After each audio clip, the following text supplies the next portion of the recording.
Hello and welcome to the CGTN newsroom, where in recent months and indeed recent years we've been following the Brexit debate and closely reporting on it too. Since the EU referendum in July 2016, Brexit has become one of the hottest topics on social media, especially on Twitter.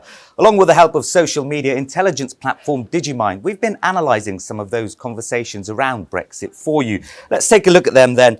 First things first, what have people been saying? Well, the hashtag Brexit has become one of the most popular on social media in recent years. The first charts we'll look at will show how many times people have used the hashtag each month over the past 2 years.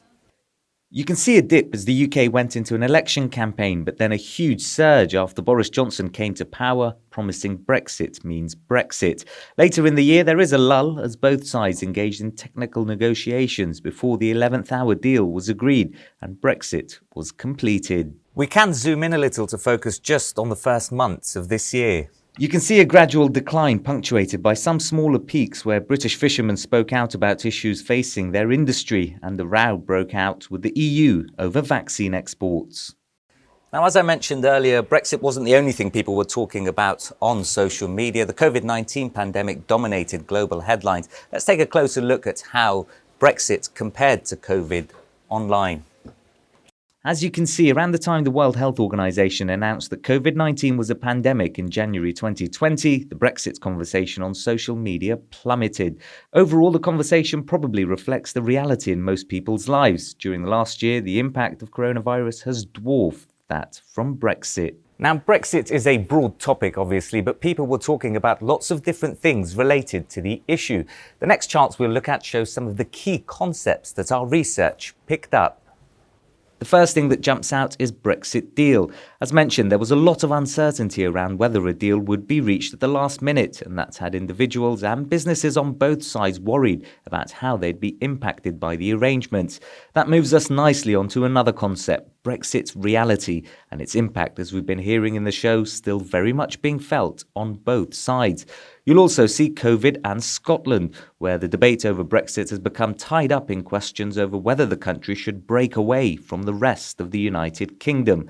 Finally, I'll just flag up rejoin EU, another popular term that's pretty self-explanatory and certainly reflects a popular view on social media.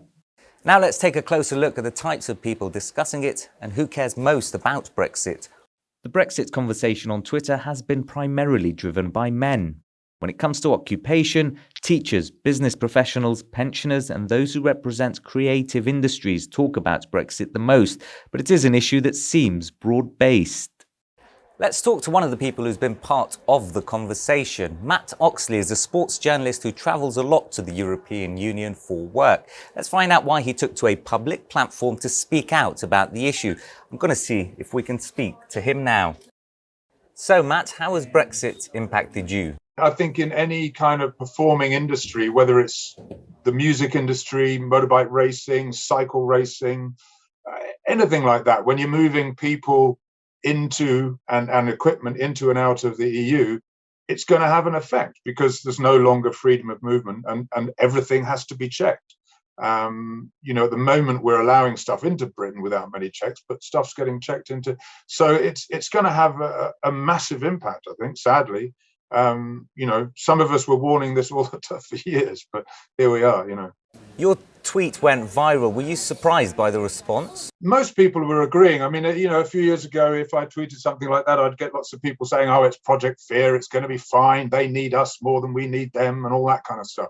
And I was like, well, I don't think so. And here we are, everything is happening as the Project Fear people predicted. And I find many, many more people now saying, yep, you're right, what have we done? And social media has played a big part in the Brexit debate. What are your thoughts on that? It plays a big role in everything now, doesn't it? It's an echo chamber, like anything. It's a technology, so it's amoral, isn't it? It can be used for good or for bad. And I think social media exaggerates every situation. It can't help but do that because it allows people with no expertise to have a voice, and if they manage to say something that goes viral, even though they may have no expertise in the subject they're discussing, their voice becomes very important and might influence a lot of other people. Matt, thank you very much for talking to us.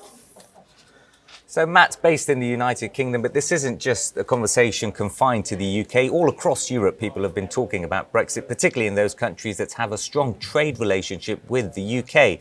Let's have a look at some of them.